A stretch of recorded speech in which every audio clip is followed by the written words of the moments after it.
Good morning to all. अज आपां Linux तुहाडा सबजैक्ट है लाइनैक्स एडमिनिस्ट्रेशन, ਉਹਦੇ बारे ਆਪਾਂ पढ़ना है। ਉਹਦੇ ਵਿੱਚ ਕੀ है तुहाडा सब तो पहला टॉपिक हैगा एवोल्यूशन ऑफ लाइनैक्स। ठीक है, लाइनैक्स हुंदा की है पहला वो पढ़ते हैं आपां।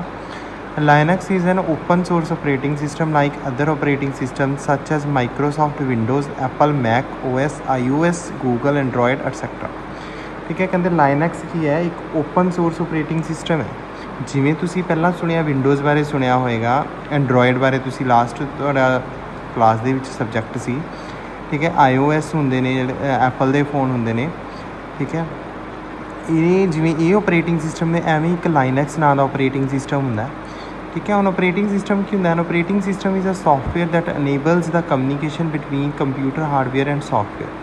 ठीक है, ऑपरेटिंग सिस्टम की हुंदा? ऑपरेटिंग सिस्टम एक सॉफ्टवेयर की तरह काम करता है, जिहड़ा की करता है कंप्यूटर के हार्डवेयर ते जिहड़े सॉफ्टवेयर हुंदे ने उन्हां दे विचकार कम्युनिकेशन बनांदा। मतलब कि वो जिहड़े कोई भी हार्डवेयर ते सॉफ्टवेयर उन्हां दा कम्युनिकेशन बन के चलदे ने तां ऑपरेटिंग सिस्टम दे नाल ही वो चलदे। It conveys input to get processed by the processor and brings output to the hardware to display it. ठीक है, मतलब कि ये की करता प्रोसैसर नूं इनपुट मिलती है ऑपरेटिंग सिस्टम के थ्रू, फिर उस तो बाद जी आउटपुट मिलती है हार्डवेयर नूं डिस्प्ले करवाने। ये सारा काम कौन करता है? Operating system. This is the basic function of an operating system Aldous it performs many other important task, let's not talk about that. ठीक है, यही मेन ਇਹਦਾ फंक्शन है ऑपरेटिंग सिस्टम। इस तो बिना होर भी बहुत सारे काम ने जो ऑपरेटिंग सिस्टम करता है, बट आप इतने फिलहाल ऑपरेटिंग सिस्टम की डेफिनेशन ही दसनी सी, ਉਹਦੇ ਨਾਲ ਇੰਨਾ बहुत है। उस बाद की है Linux is around us since the mid 90s। ठीक है, लाइनैक्स कदों तो चल रहा है? ये मिड 90s तो चल रहा है, मतलब कि 90s के अद तो ये जो लाइनैक्स है वो स्टार्ट हो चुका है operating system. It can be used from wrist watches to supercomputers. It's everywhere in our phones, laptops, PCs, cars and even in refrigerators. It is very much famous among developers and normal computer users. ठीक है, कहते जो लाइनैक्स है वो wrist watches तो लैके super computers के चलता है। ये हर थां पर चलता, चाहे वो फोन्स ने, लैपटॉप्स ने, PCs ने और कार्स ने, तो ईवन कि जोड़े अपने रेफ्रिजरेटर्स होंगे ने, फ्रिजिज होंगे ने, उन्होंने भी ये चलता है। ये बहुत ज़्यादा मतलब कि फेमस है लाइनैक्स है जोड़ा, बहुत ज़्यादा फेमस है। यदी एवोल्यूशन कदों हुई सी? The Linux OS was developed by Linus Torvalds in 1991 which sprouted as an idea to improve the Unix OS। एक यूनैक्स ना दा मतलब कि ऑपरेटिंग सिस्टम सी पहला, उन्होंने इंप्रूव करके बनाया गया सी लाइनैक्स ऑपरेटिंग सिस्टम, जिन्हों किन्ने डिवेलप किया सी? लाइनस टॉरवॉल्ड्स ने 1991 दे विच। ठीक है, he suggested improvements but was rejected by Unix designers, therefore he thought of launching an OS designed in a way that could be modified by its users। कहते भी उन्हें सजैसट किया सी भी जोड़े यूनैक्स के डिजाइनर से उन्होंने सजैसट किया सी भी तुसी यूनैक्स के ये इंप्रूवमेंट्स कर दो, पर जोड़े यूनैक्स डिजाइनर से उन्होंने ये गल नूं नकारता सी। वो कहते असी ये इंप्रूवमेंट्स नहीं करनी। तो जोड़ा मतलब कि लाइनस टॉरवॉल्ड सी उन्हें सोचा कि मैं खुद का एक ऑपरेटिंग सिस्टम बनावांगा अलग तो। ठीक है, जोड़ा मेरे यूजर्स के काम आएगा। ठीक है, nowadays Linux is the fastest growing OS। it is used from phones to supercomputers by almost all major hardware devices। ठीक है, अज के टाइम से जो Linux है बहुत ज़्यादा फास्टैसट ऑपरेटिंग सिस्टम है। ठीक है, इस फोन्स तो लैके सुपर कंप्यूटर्स के हर एक दे विच मतलब कि हार्डवेयर डिवाइसिस के जोड़ा है काम कर रहा। ठीक है, उस बाद आप पढ़ते हैं लाइनैक्स की हिस्टरी की है।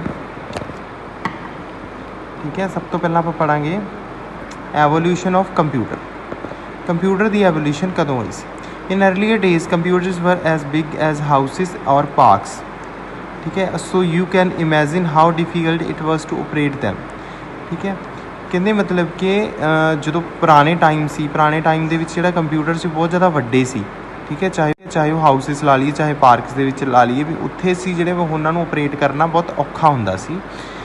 Moreover, every computer has a different operating system which made it completely worse to operate on them. Every software was designed for a specific purpose and was unable to operate on other computer. It was extremely costly and normal people neither can afford it nor can understand it। ठीक है, कहते उस time के मतलब कि हर एक computer के अलग अलग ऑपरेटिंग सिस्टम यूज़ होंगे सी, जिहदे नाल उन्होंने ਆਪਰੇਟ ਕਰਨਾ ਬਹੁਤ ਹੀ ਜ਼ਿਆਦਾ ਔਖਾ ਹੁੰਦਾ ਸੀ।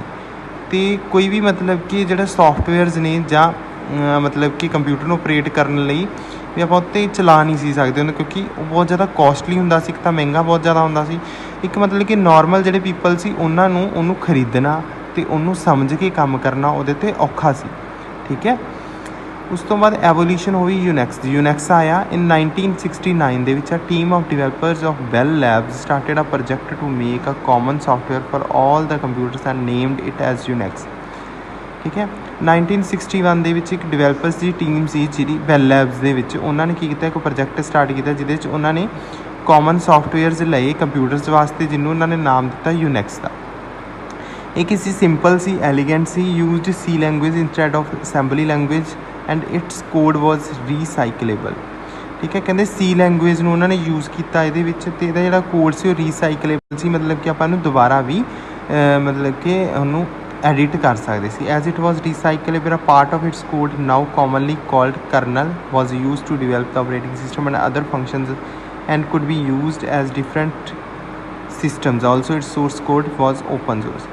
ਠੀਕ ਹੈ। ਕਹਿੰਦੇ ਉਸ ਤੋਂ ਬਾਅਦ ਕਿਸੇ ਉਹਦਾ ਕਿ ਰੀਸਾਈਕਲੇਬਲ ਸੀ, ਤਾਂ ਮਤਲਬ ਕਿ ਇਹਦਾ ਜਿਹੜਾ ਕੋਡ ਦਾ ਜਿਹੜਾ ਕੋਈ ਵੀ ਪਾਰਟ ਸੀ ਉਹ ਕਾਮਨਲੀ ਯੂਜ਼ਡ ਹੁੰਦਾ ਸੀ। ਉਹਨੂੰ ਕੀ ਕਿਹਾ ਜਾਂਦਾ ਸੀ, ਕਰਨਲ ਨਾਮ ਨਾਲ ਜਾਣਿਆ ਜਾਂਦਾ ਸੀ, ਜਿਹੜਾ ਆਪਰੇਟਿੰਗ ਸਿਸਟਮਸ ਨੂੰ ਡਿਵੈਲਪ ਕਰਨ ਦੇ ਲਈ ਯੂਜ਼ ਹੁੰਦਾ ਸੀ।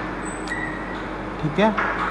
ਇਹ ਜਿਹੜਾ ਇਹਦਾ ਸੋਰਸ ਕੋਡ ਹੈ ਕਿ ਹੁੰਦਾ ਸੀ ਓਪਨ ਸੋਰਸ ਹੁੰਦਾ ਸੀ। Unix was only found in large organizations like government, universities or larger financial corporations with mainframes and. ਠੀਕ ਹੈ। ਜਿਹੜਾ ਯੂਨੈਕਸ ਸੀ ਉਹ ਨੋਰਮਲੀ ਯੂਜ਼ ਹੁੰਦਾ ਸੀ ਗਵਰਨਮੈਂਟ ਦੇ ਕੰਮਾਂ 'ਚ, ਸਰਕਾਰੀ ਕੰਮਾਂ 'ਚ ਜਾਂ ਯੂਨੀਵਰਸਿਟੀਜ਼ ਦੇ ਵਿੱਚ ਜਾਂ ਲਾਰਜ ਫਾਈਨੈਂਸ਼ੀਅਲ ਕਾਰਪੋਰੇਸ਼ਨਸ ਦੇ ਵਿੱਚ ਉਹ ਯੂਜ਼ ਹੁੰਦਾ ਸੀ। ਉਸ ਤੋਂ ਬਾਅਦ ਯੂਨੈਕਸ expansion in 80s many organizations like IBM, HP and dozen other companies started creating their own Unix। ਠੀਕ ਹੈ। 80s ਦੇ ਵਿੱਚ ਕੀ ਹੋਇਆ ਸੀ, ਜਿਹੜੀਆਂ ਅਲੱਗ-ਅਲੱਗ ਆਰਗੇਨਾਈਜੇਸ਼ਨ ਸੀ, IBM ਹੋ ਗਿਆ, HP ਹੋ ਗਿਆ ਅਤੇ ਹੋਰ ਵੀ ਦਰਜਨਾਂ ਕੰਪਨੀਆਂ ਹੋ ਗਈਆਂ, ਉਹ ਕੀ ਕਰਦੇ ਹੁੰਦੇ ਸੀ, ਉਹ ਆਪਣੇ ਯੂਨੈਕਸ ਨੇ ਜਿਹੜੇ ਉਹ ਬਣਾਉਣ ਲੱਗ ਗਈਆਂ ਸੀ।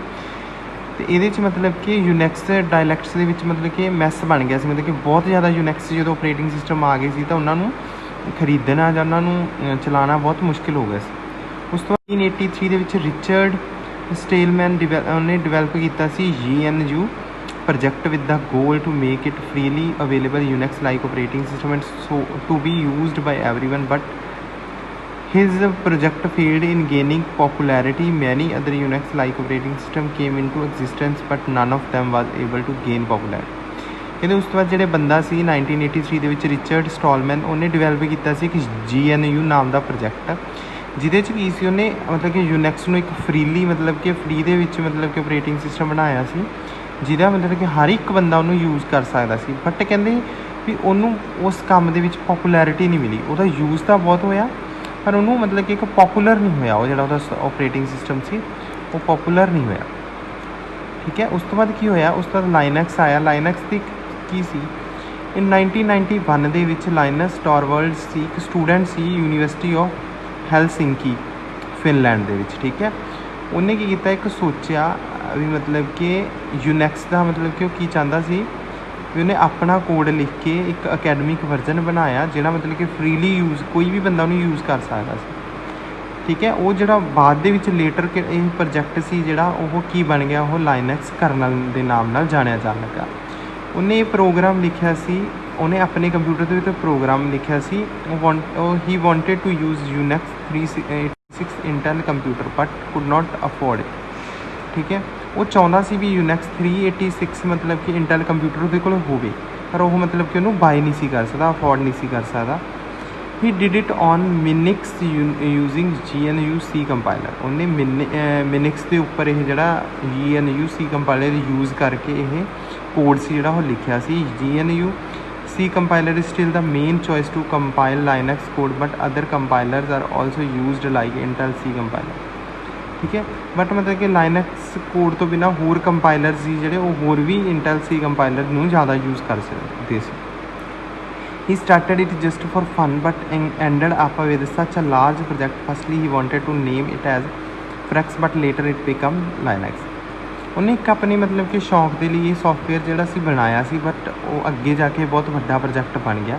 ਉਹਨੇ ਪਹਿਲਾਂ ਤਾਂ ਉਹਨੂੰ ਨਾਮ ਦੇਣਾ ਚਾਹੁੰਦਾ ਹੁੰਦਾ ਸੀ ਫਰੈਕਸ, ਬਟ ਹੌਲੀ ਹੌਲੀ ਜਿਹੜਾ ਦਾ ਨਾਮ ਕੀ ਪੈ ਗਿਆ ਲਾਈਨੈਕਸ। He published the Linux kernel under his own license and was restricted to use as commercially. Linux uses most of its tools from GNU software and are under GNU copyright. In 1992 he released the kernel under GNU Journal public license। ठीक है, उन्हें ਜਿਹੜਾ ਲਾਈਨੈਕਸ colonel ਸੀ ਉਹਨੇ ਆਪਣੇ licence ਦੇ under ਸੀ, ਮਤਲਬ ਕਿ ਉਹਨੂੰ ਪਬਲਿਸ਼ ਕੀਤਾ, ਬਟ ਹੌਲੀ ਹੌਲੀ ਮਤਲਬ ਕਿ ਉਹ ਕਿਹਦੇ ਅੰਡਰ ਚੱਲਦਾ ਸੀ, GNU ਸੌਫਟਵੇਅਰਸ ਦੇ ਅੰਡਰ ਚੱਲਦਾ ਹੁੰਦਾ ਸੀ, ਉਹਨੂੰ ਜਿਹੜੀ GNU ਦਾ 1992 ਦੇ ਵਿੱਚ ਉਹਨੇ ਰਿਲੀਜ਼ ਕੀਤਾ ਸੀ ਕਰਨਲ। ਇਹ ਕਰਨਲ ਕਾਹਦੇ ਅੰਡਰ ਰਿਲੀਜ਼ ਕੀਤਾ ਸੀ, GNU ਦੇ ਅੰਦਰ, ਜਰਨਲ ਪਬਲਿਕ ਲਾਇਸੈਂਸ ਦੇ ਅੰਡਰ, ਮਤਲਬ ਕਿ ਉਹਨੇ ਇਹਨੂੰ ਰਿਲੀਜ਼ ਕੀਤਾ। ਅੱਜ ਦੇ ਟਾਈਮ 'ਚ ਲਾਈਨੈਕਸ ਕਿਵੇਂ ਹੈ, ਲਾਈਨੈਕਸ ਟੂਡੇ ਕੀ ਹੈ, today supercomputer, smartphones, desktop, web service, tablets, laptops and home appliances like washing machine, DVD players, routers, modems, cars, refrigerator sector use Linux. ਇਹ ਜਿਹੜੇ ਸਾਰੀਆਂ ਚੀਜ਼ਾਂ ਦੇ ਵਿੱਚ ਅੱਜ ਦੇ ਟਾਈਮ ਦੇ ਵਿੱਚ ਜ਼ਿਆਦਾਤਰ ਯੂਜ਼ ਹੁੰਦਾ ਲਾਈਨੈਕਸ ਆਪਰੇਟਿੰਗ ਸਿਸਟਮ। ਠੀਕ ਹੈ, ਇਹ ਸੀ ਆਪਣਾ ਅੱਜ ਦਾ ਟੌਪਿਕ, ਜਿਹਦੇ 'ਚ ਮੈਂ ਤੁਹਾਨੂੰ ਸਮਝਾਇਆ ਵੀ ਲਾਈਨੈਕਸ ਕੀ ਹੁੰਦਾ। ਉਸ ਤੋਂ ਬਾਅਦ ਲਾਈਨੈਕਸ ਦੀ ਮਤਲਬ ਕਿ ਅੱਗੇ ਅੱਗੇ ਮਤਲਬ ਪਹਿਲਾਂ ਦੇ ਕੰਪਿਊਟਰ ਕਿਵੇਂ ਸੀ, ਫਿਰ ਯੂਨੈਕਸ ਸਿਸਟਮ ਆਇਆ, ਯੂਨੈਕਸ ਤੋਂ ਬਾਅਦ ਲਾਈਨੈਕਸ ਬਣਿਆ। ਠੀਕ ਹੈ, ਯੂਨੈਕਸ ਦੀਆਂ ਕਮੀਆਂ ਨੂੰ ਖਤਮ ਕਰਨ ਵਾਸਤੇ ਲਾਈਨੈਕਸ ਬਣਾਇਆ ਗਿਆ ਸੀ, ਜਿਹੜਾ ਫਰੀਲੀ ਯੂਜ਼ ਹੁੰਦਾ, ਇਹਨੂੰ ਕੋਈ ਵੀ ਬੰਦਾ ਕਿਤੇ ਵੀ ਯੂਜ਼ ਕਰ ਸਕਦਾ। ਠੀਕ ਹੈ, ਇਹ ਆਪਣਾ ਅੱਜ ਦਾ ਟੌਪਿਕ ਸੀ। ਠੀਕ ਹੈ, ਕੱਲ੍ਹ ਆਪਾਂ ਨੈਕਸਟ ਆਪਣਾ ਟੌਪਿਕ ਹੋਏਗਾ ਆਪਾਂ ਨੂੰ ਲਾਈਨੈਕਸ ਨੂੰ ਕੰਪਿਊਟਰ ਦੇ ਉੱਪਰ ਇੰਸਟਾਲ ਕਿਵੇਂ ਕਰਨਾ। ਸੋ ਜੇ ਇਹਦੇ ਵਿੱਚ ਕਿਸੇ ਨੂੰ ਵੀ ਕੋਈ ਡਾਊਟ ਹੈ ਤਾਂ ਆਪਣਾ ਕਦੋਂ ਵੀ ਕਲੀਅਰ ਕਰ ਸਕਦਾ ਪਰਸਨਲੀ। ਠੀਕ ਹੈ, ਓਕੇ, ਥੈਂਕ ਯੂ ਐਵਰੀਵਨ।